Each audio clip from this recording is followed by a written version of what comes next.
Praise Lord. എൻ്റെ പേര് സണ്ണി. ഞാൻ ആദ്യമായിട്ട് ബ്രദറിൻ്റെ ഒരു ധ്യാനം കൂടുന്നത് ഭരണങ്ങാനത്ത് ഒരു 15 വർഷങ്ങൾക്ക് മുമ്പാണെന്ന് എനിക്ക് തോന്നുന്നത്. വലിയൊരു പെരുമഴക്കാലത്തായിരുന്നു ആ ധ്യാനം.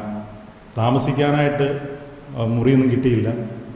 ഞാനിന്നും പഴയൊരു കൈനറ്റിക് ഹോണ്ടായിലായിരുന്നു എൻ്റെ യാത്ര. വളരെ കഷ്ടപ്പെട്ടായിരുന്നു ആ ധ്യാനം മുഴുവൻ കൂടിയത്.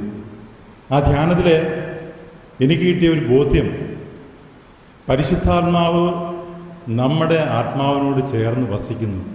അതിനു മുമ്പ് അങ്ങനെയൊരു ബോധ്യമില്ല.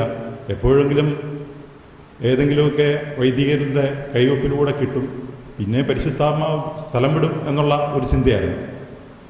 ആ ബോധ്യം എനിക്ക് കിട്ടി. വീണ്ടും ആ ധ്യാനത്തിലുള്ള ഒരു പാട്ട്, പരിശുദ്ധാത്മാവിനെക്കുറിച്ചുള്ള ഒരു പാട്ടായിരുന്നു എൻ്റെ വലിയ ഒരു അഭിഷേകത്തിലേക്ക് എന്നെ നയിച്ചത്. ശരിക്കും ആ പാട്ട് ജീവിതത്തിൻ അരുവിയായി എന്നുള്ള ആ പാട്ട് പാടിക്കൊണ്ടാണ് ഞാൻ രാവിലെ ഈ 4 മണിയാകുമ്പോഴത്തേനും വീട്ടിൽ നിന്ന് ഇറങ്ങുമ്പോൾ തൊട്ട് ഭയങ്കര മഴയാണ്. ഞാനാണെങ്കിൽ ഒരു കോട്ടിട്ടുണ്ട, ആ കോട്ടിനാണെങ്കിൽ ഒരു 3-4 തുളയുള്ളതുകൊണ്ട് ഇവിടെ വരുമ്പോൾ മൊത്തം നനഞ്ഞ് കുളിച്ചാണ് വരുന്നത്. പക്ഷേ ഈ പാട്ട് പാടി സ്തുതിച്ചാണ് ഞാൻ ഈ വരുന്നത്. അതുകൊണ്ട് വഴി എന്ന് പറഞ്ഞാൽ ഇന്നത്തെ വഴിയല്ലല്ലോ, അന്ന് കുഴി മാത്രമേ ഉള്ളൂ.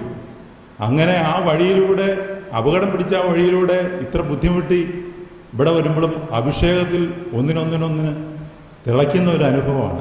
ഭാഷാപരത്തെക്കുറിച്ച് എനിക്ക് ഒരു ബോധ്യം കിട്ടിയത് ഇങ്ങനെ പാട്ട് പാടി സ്തുതിക്കുമ്പോഴാണ് ഭാഷാപരം എനിക്ക് കിട്ടിയത്. ആ ഭാഷാപരം എൻ്റെ ജീവിതത്തിൽ ഒരു അനുഭവം ഉണ്ടായി. ഇന്നലെ ഈ കഴിഞ്ഞ ദിവസങ്ങളിൽ പറഞ്ഞു ഭാഷാപരത്തിൽ സ്തുതിക്കുന്നതിനെക്കുറിച്ചും അതുപോലെ തന്നെ പൈശാചിക ശക്തികളെ ബന്ധിക്കാൻ തിരുരക്തത്തിൻ്റെ സംരക്ഷണമൊക്കെ ആവശ്യമാണെന്നൊക്കെയുള്ള. പക്ഷേ എൻ്റെ ഒരു അനുഭവം അങ്ങനെയല്ല. ഒരു സംരക്ഷണമൊന്നും, ദൈവം നമ്മളിലൂടെ ഒരു കാര്യം ചെയ്യാനായിട്ട് ആഗ്രഹിക്കുന്നുണ്ടെങ്കിൽ അതിന് എപ്പോഴാണേലും ഒരു സാഹചര്യം നമുക്ക് ഒരുക്കി തരും. ഞാനൊരിക്കൽ എൻ്റെ ഒരു സുഹൃത്തിനെ, പുള്ളി കിഡ്നി തകരാറായിട്ട് മെഡിക്കൽ കോളേജിൽ കിടക്കുക. ഞാൻ അദ്ദേഹത്തെ ഒന്ന് കാണാൻ ഒരു ഞായറാഴ്ച ദിവസം അവിടെ ചെന്നു. അദ്ദേഹത്തെ കണ്ടിട്ട് തിരിച്ചു വരുമ്പോൾ, വാർഡിക്കട് വരുമ്പം ഒരു ബെഡിൻ്റെ ചുറ്റും ഒത്തിരി ആൾക്കാർ, ഒരു 50ഓളം ആൾക്കാർ കൂടി നിൽക്കുന്നു. ഞാൻ എന്താണെന്ന് അന്വേഷിക്കാം, നോക്കിച്ച് പോകാം എന്നുള്ള ധാരണയിൽ അതിൻ്റെ അടുത്ത് ചെന്നപ്പോഴത്തേന് എൻ്റെ ഒരു അയൽവാസി അവിടെ നിൽക്കുന്നു. ഞാൻ ചോദിച്ചു, ഇതെന്താ അവിടെ? അന്നേരം പറഞ്ഞാൽ അദ്ദേഹത്തിൻ്റെ അളിയനാണ്, 2 കിഡ്നിയും പോയി, പുള്ളി മരിക്കാറായി, മരണം കാത്തു കിടക്കുകയാണ്, 3-4 ദിവസമായി. ഡോക്ടർമാർ പറഞ്ഞു രക്ഷയില്ല. അപ്പോൾ ഞാനൊന്ന് പുറയിൽ നിന്ന്, എനിക്ക് പൊക്കമുള്ളതുകൊണ്ട് ഞാൻ ഈ പുറയിൽ കിടന്ന് എത്തിവരിഞ്ഞ് നോക്കിയപ്പം ഇദ്ദേഹത്തെ ഇങ്ങനെ ചാരി കിടത്തിയിരിക്കുകയാണ്. ഇദ്ദേഹത്തിന് വയറെല്ലാം വീർത്തിട്ട് വായിക്കിടയും മൂക്കിക്കിടയെല്ലാം ഇങ്ങനെ വെള്ളം ഒലിക്കുന്നു. ഒരു പൈശാചികമായിട്ടൊരു മുഖം. എൻ്റെ ഉള്ളിലുള്ള ആത്മാവ് പെട്ടെന്ന്, പരിശുദ്ധാത്മാവ് എനിക്കൊരു ബോധ്യം നിന്ന് പ്രാർത്ഥിച്ചു. പെട്ടെന്ന് ഉറക്കെ പ്രാർത്ഥിക്കാൻ പറ്റിയല്ലോ. ഞാനിങ്ങനെ ഉള്ളിൽ സ്തുതിക്കാൻ തുടങ്ങി. എൻ്റെ ചുണ്ടുകളെല്ലാം ഇങ്ങനെ സ്തുതിക്കാൻ തുടങ്ങി. ഞാനിങ്ങനെ കണ്ണടച്ചൊന്ന് സ്തുതിച്ചു. പെട്ടെന്നൊരു അലർച്ച കേട്ടു. ഞാൻ നോക്കിയപ്പം ഇയാൾ എൻ്റെ നേരെ കൈ ചൂണ്ടി തെറിയാണ് വിളിക്കുന്നത്. പെട്ടെന്ന് എനിക്ക് ആൾക്കാരെല്ലാം നോക്കുന്നു. അപ്പം ഞാനോർത്ത് ഇയാളെ ഞാൻ അറിയില്ല, ആൾക്കാരിങ്ങനെ ശ്രദ്ധിക്കുന്നുണ്ടല്ലോ എന്ന് ഓർത്ത് ഞാൻ വേറൊരു സൈഡിലേക്ക് പോയി അവിടെ നിന്ന് ഉള്ളിൽ ഇങ്ങനെ സ്തുതിക്കാൻ തുടങ്ങിയപ്പോൾ വീണ്ടും അയാൾ അങ്ങോട്ട് നോക്കി കൈകൊണ്ട് എന്നെ തെരുവിളിച്ചുകൊണ്ടിരിക്കുക. ഞാൻ പിന്നെ പ്രാർത്ഥനയൊക്കെ നിർത്തി അവിടെ നിന്ന് പോന്നു. 2-3 ദിവസം കഴിഞ്ഞപ്പോൾ ഈ അടുത്തുള്ള അദ്ദേഹത്തിൻ്റെ അളിയനെ ഞാൻ കണ്ടപ്പം ചോദിച്ചപ്പോൾ പറഞ്ഞു, ഇച്ചിരി കഴിയുമ്പോൾ തന്നെ പുള്ളി മരിച്ചു എന്ന് പറഞ്ഞു. അപ്പോഴാണ് എനിക്ക് മനസ്സിലായത് ഭാഷാപരത്തിന് ഇത്രമാത്രം ശക്തിയുണ്ട്.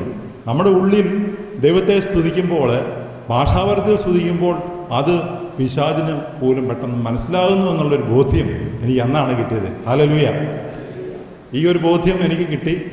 അതുപോലെ തന്നെ അന്ന് ആ ധ്യാനത്തിൽ, ബ്രദറിൻ്റെ ആ ധ്യാനത്തിൽ എനിക്ക് ഒത്തിരി അനുഭവം, അത്ഭുതപ്പെടുത്തുന്ന അനുഭവം.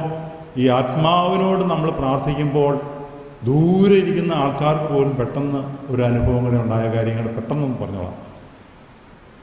അത് ഞാൻ ഒരു ഫോട്ടോഗ്രാഫറാണ്, ഞാനൊരു സ്റ്റുഡിയോ നടത്തുന്ന ആളാണ്.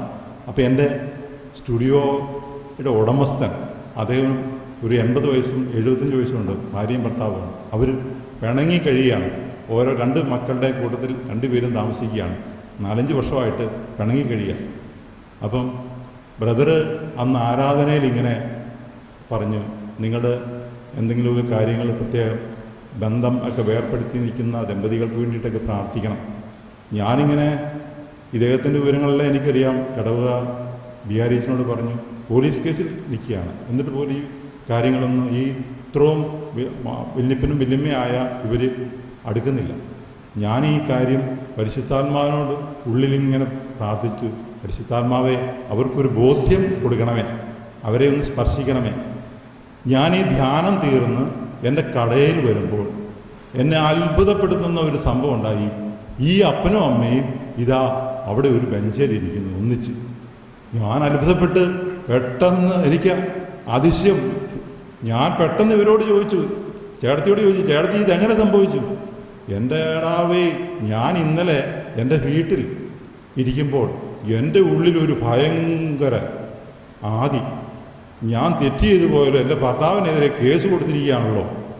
ആ വിഷമം എനിക്കങ്ങ് ഉണ്ടായിട്ട് എനിക്ക് അന്നേരം തന്നെ പുള്ളിയുടെ അടുത്തോട്ട് ചെല്ലണം, പുള്ളി എന്നെ ഉപേക്ഷിക്കുകയോ എന്തെങ്കിലും ചെയ്യട്ടെ എന്ന് പറഞ്ഞ് പെട്ടെന്ന് ആ മുഷിഞ്ഞ ഡ്രസ്സിൽ ഇത്രയും പ്രായമുള്ള ആ സ്ത്രീ ആ വഴിയെ നടന്ന് ആ വീട്ടിലോട്ട് ചെന്നു.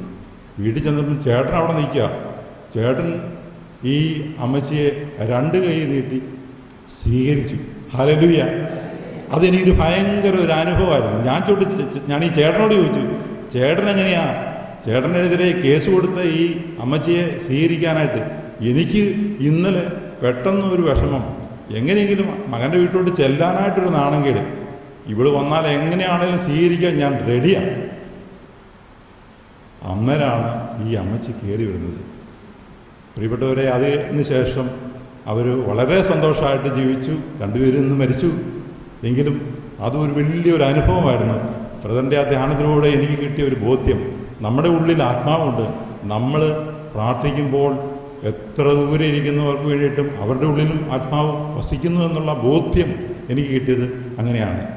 പിന്നെ ജ്ഞാനത്തിനെക്കുറിച്ചുള്ള ഒരു വലിയ അറിവ്, ജ്ഞാനത്തിന് വേണ്ടിയിട്ട് ബ്രദർ പറഞ്ഞു 5 മിനിറ്റ് പോലും ആരും പ്രാർത്ഥിക്കാറില്ല, ജ്ഞാനത്തിലൂടെ 21 കാര്യങ്ങളൊക്കെ കിട്ടുന്നു എന്നുള്ള ബോധ്യം. എൻ്റെ ഇനിയുള്ള പ്രാർത്ഥനയിൽ കൂടുതൽ ജ്ഞാനത്തിന് വേണ്ടി പ്രാർത്ഥിക്കണം എന്നുള്ള വലിയ ഒരു ചിന്തയാണ്. ഈ അനുഗ്രഹങ്ങൾക്ക് ദൈവത്തിന് നന്ദി പറയുന്നു. പ്രത്യേകിച്ച് ബ്രദറിൻ്റെ ഈ ധ്യാനത്തിന് വരാനിടയായതിനെ ഓർത്ത് നന്ദി പറയുന്നു. Praise the Lord.